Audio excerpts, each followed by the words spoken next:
Alléluia, Alléluia, Alléluia. C'est moi qui vous ai choisi du milieu du monde, afin que vous alliez, que vous portiez du fruit, et que votre fruit demeure, dit le Seigneur. Alléluia, Alléluia, Alléluia. Le Seigneur soit avec vous. Évangile de Jésus-Christ selon saint Matthieu. En ce temps-là, la mère de Jacques et de Jean, fils de Zébédée, s'approcha de Jésus avec ses fils, Jacques et Jean, et elle se prosterna pour lui faire une demande. Jésus lui dit, « Que veux-tu? » Elle répondit, « Ordonne que mes 2 fils que voici siègent l'un à ta droite et l'autre à ta gauche, dans ton royaume. » Jésus répondit, « Vous ne savez pas ce que vous demandez. Pouvez-vous boire la coupe que je vais boire? » Ils lui disent, « Nous le pouvons. » Il leur dit, « Ma coupe, vous la boirez. Quant à siéger à ma droite et à ma gauche, ce n'est pas à moi de l'accorder. Il y a ceux pour qui cela est préparé par mon Père. » Les 10 autres qui avaient entendu s'indignèrent contre les 2 frères. Jésus les appela et dit, « Vous le savez, les chefs des nations les commandent en maître, et les grands font sentir leur pouvoir. Parmi vous, il ne devra pas en être ainsi. Celui qui veut devenir grand parmi vous sera votre serviteur, et celui qui veut être parmi vous le premier sera votre esclave. Ainsi, le Fils de l'homme n'est pas venu pour être servi, mais pour servir, et donner sa vie en rançon pour la multitude. » Acclamons la parole de Dieu.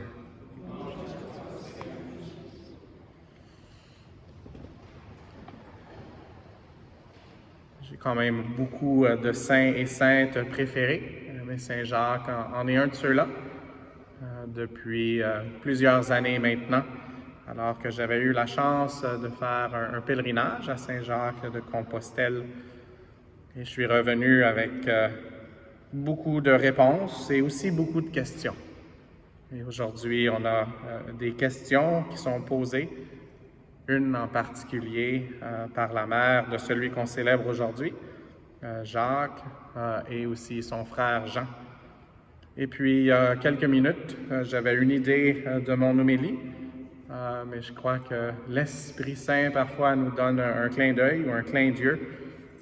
Et puis, alors que j'étais libre pour les confessions, souvent, quand c'est moi qui est là, il n'y en a pas beaucoup. Le Seigneur semble les envoyer plus au Père Kevin et à Monseigneur Terence, quand il est ici, il y a des longues files. Et donc, j'avais du temps. Et puis, il y a une petite fille qui est venue. Et puis, une jeune fille de quelques années, probablement 5 ans ou 7 ans, probablement même pas l'âge de raison, ou juste. Et puis, elle m'a parlé dans un très bon anglais pour me demander la question. C'était en anglais, mais je vais le paraphraser en français. Elle m'a dit « Pourquoi il y a des gens qui ont tué ce garçon de ce côté-là? » Et donc, elle n'a aucun concept du nom de ce garçon qui en fait est Dieu, ce garçon qui est le Fils de l'homme, qui est Jésus. Et donc, souvent on dit que la vérité sort de la bouche des enfants. Et puis, pour nous, on ne se pose plus la question. Et en même temps, ce qu'on voit ici est beaucoup plus profond, peut-être, que ce qu'on réalise. Et donc, on doit demander à l'Esprit Saint de nous aider à poser cette question encore et à être renouvelés dans l'amour infini du Seigneur. Et puis, donc, je ne savais pas trop comment répondre. Et j'ai dit, premièrement, ce garçon a un nom. Son nom est Jésus. Et puis, Dieu est infini. Et donc, j'ai utilisé mes mains. Et encore là, c'est des gestes qui essaient de parler, mais qui ne peuvent pas représenter la réalité. Et j'ai dit, Dieu le Père, par amour, for love, a décidé de nous donner ce garçon qui a accepté par amour de mourir pour nous. Et donc, c'est une petite histoire aujourd'hui de la réalité, de la nécessité d'évangéliser. L'évangélisation n'est pas finie. Et puis ensuite, cette petite fille-là est retournée à sa mère et elle a parlé à sa mère. Je pense que la question venait peut-être autant de la petite fille que de la mère qui ne connaît pas le Christ. Et donc, j'espère qu'à travers ma réponse et à travers la traduction de la petite fille, elle a pu rencontrer la vérité, comme l'a fait Saint Jacques. Donc, Saint Jacques n'était pas au pied de la croix, mais Saint Jacques est le premier, nous rapporte l'histoire et les écrits, qui a donné sa vie pour le Seigneur.